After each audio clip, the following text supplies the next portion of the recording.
Welcome to Kidmissing TV. This is the case of 15-year-old Janis Taylor, who vanished from Concord, New Hampshire on the 8th of January, 1968.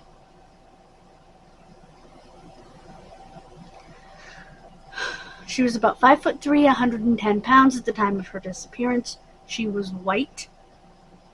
She was wearing what has been described as a blue and white checked coat, a gold and white suit, black nylon stockings, and black shoes, carrying a white purse.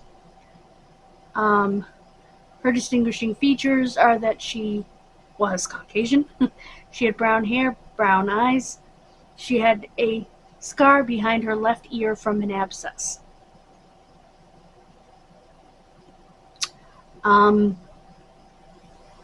The newspaper have written a couple of reports since it's been over 50 years.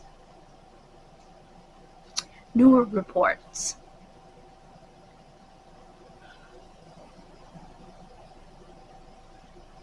And police really want to talk to people who had contact with her between December of 1967 and January of 1968, or if you had contact with her any time after that.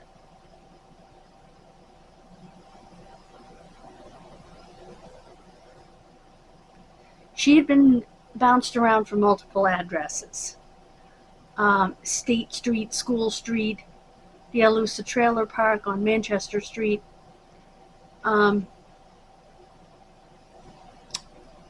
She was a sophomore at Concord High School in the fall and winter of 67-68, but also was enrolled in Manchester Central High School before Concord.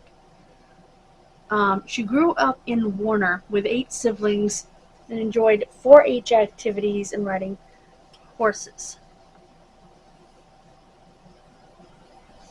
And she was associated with people who worked at the Rumford Press in Concord. Her disappearance is considered suspicious. Well, the fact that the Attorney General is investigating it says it's very suspicious. That's just me. Now, in everything that I read when I researched the case the first time, it said that the reason that she moved around so much was that her family was very poor. But that doesn't jive with being in 4-H and horseback riding. You have to do projects for 4-H. It's not cheap. And horseback riding is very expensive. So the two don't jive at all, to me. Let me know what you think. Maybe I'm wrong. If you knew her, if you knew the family, maybe I'm wrong.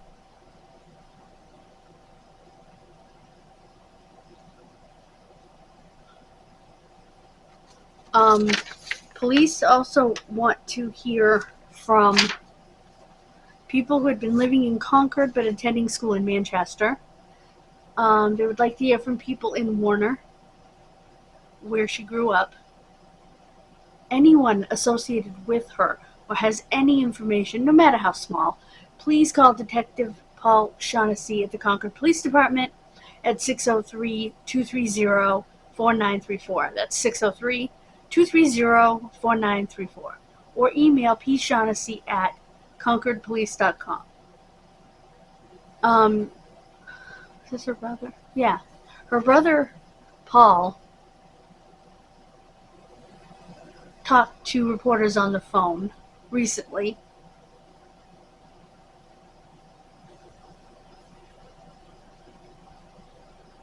The cold case unit is looking into her case after 54 years. That's why it went back into the news, which is good.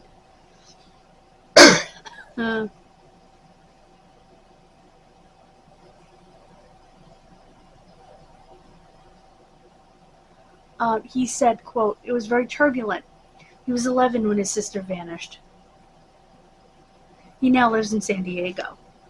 I could not focus on school. The teacher was talking, and my mind was only wondering where Janis was." He paused and added, "I would come home from school, and my mom was crying all the time. Their mother, Lillian, lives in San Diego now as well. She is 94 years old. strong as steel, but John says recent events have taken their toll. Her son, and John's brother Paul, suffered cardiac arrest early last month and died at the age of 77. On Friday, her family, worried that stress was affecting her health, called for an ambulance and had Lillian taken to the hospital. He paused several times during the interview because it was very difficult for him.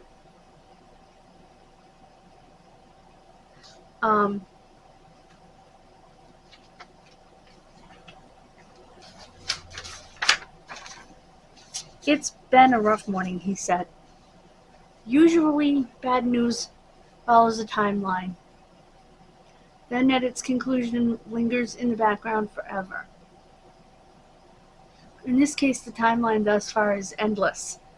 As John noted, it feels like that was when the trauma of the family began, a slow, sad wondering for all our lives and no answer, and it's never been resolved.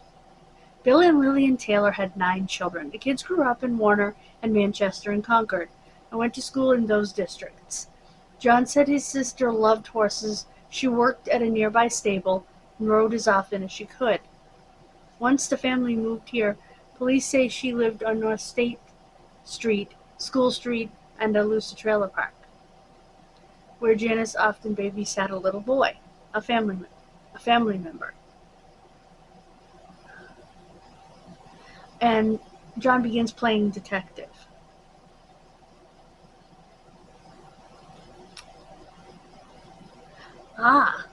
John said Janis had seen the little boy that she babysat with bruises on his body.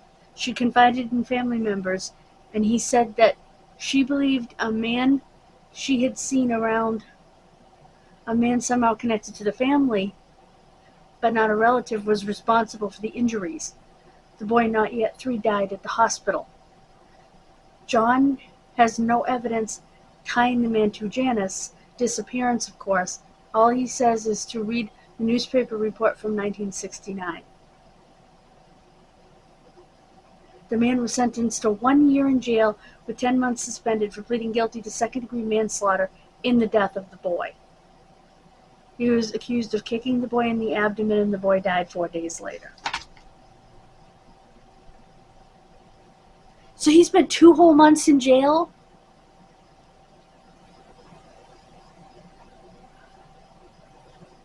What?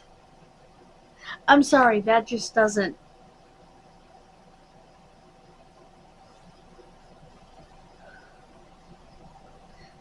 Her brother can't even figure out what kind of investigation there was into her case back then. I love that the Attorney General's office is now involved.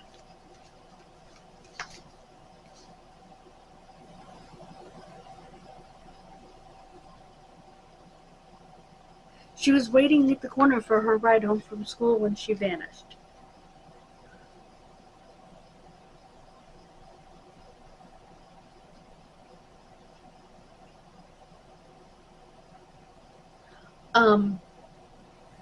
Janis will be 69 years old.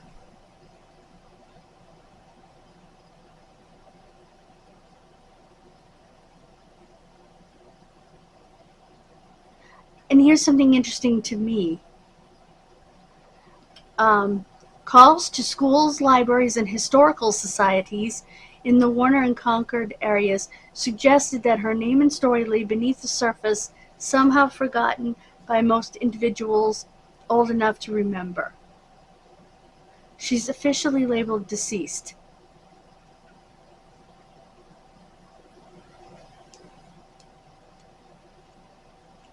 Her name rang familiar to Rebecca Corser, the former director of the Warner Historical Society.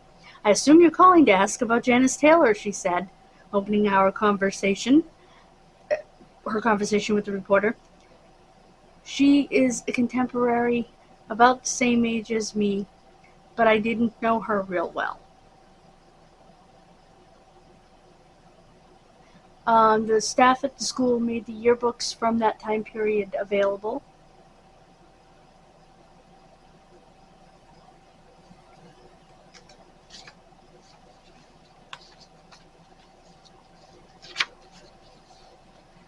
Her brother Paul, when he died,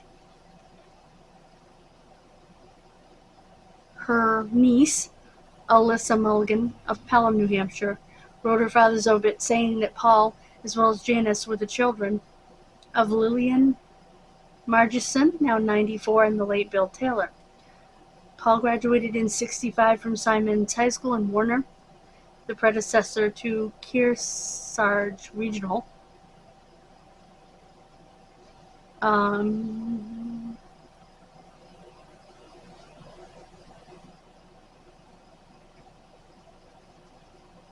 She did write that her aunt had predeceased her father in the obituary, even though the family has a hard time accepting this. It's been so long. She said, "A family in this situation will always have hope." That's right. And the state cold case unit is working very hard.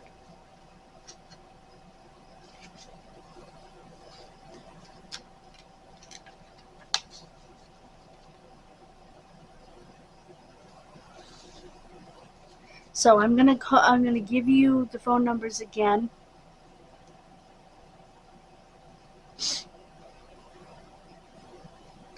I do want to read a quote from one of the detectives.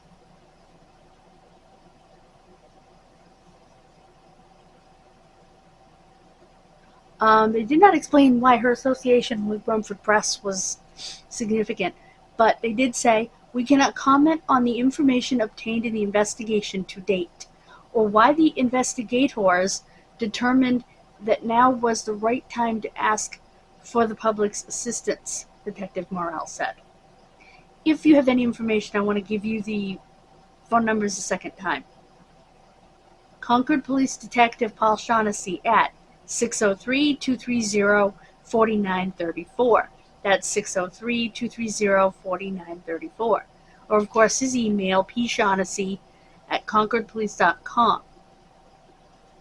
Other options include calling the Concord Police Department Crime Line at 603-226-3100. That's 603-226-3100. Or Sergeant Matthew Kohler of the New Hampshire Cold Case Unit at 603-223-3648. That's 603-223-3648. Her family is still waiting for answers. Her brother said, quote, "We want the truth and nothing to be sensationalized. We want you to know the basics of what happened. She did not leave home willingly. I can tell you that." Well, we're going to do everything we can to bring your sister home. That's the goal here at Kid Missing. Unfortunately, sometimes they're not brought home alive. And sometimes they are. One of our most recent cases was over 40 years old, and she was found alive. She was much younger than this little girl, but she was found alive, which is amazing.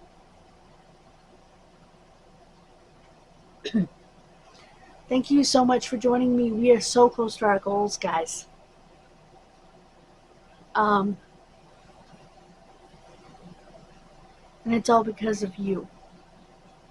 We'll have 500 by August 4th on this channel, and 200 by July 4th on the other channel.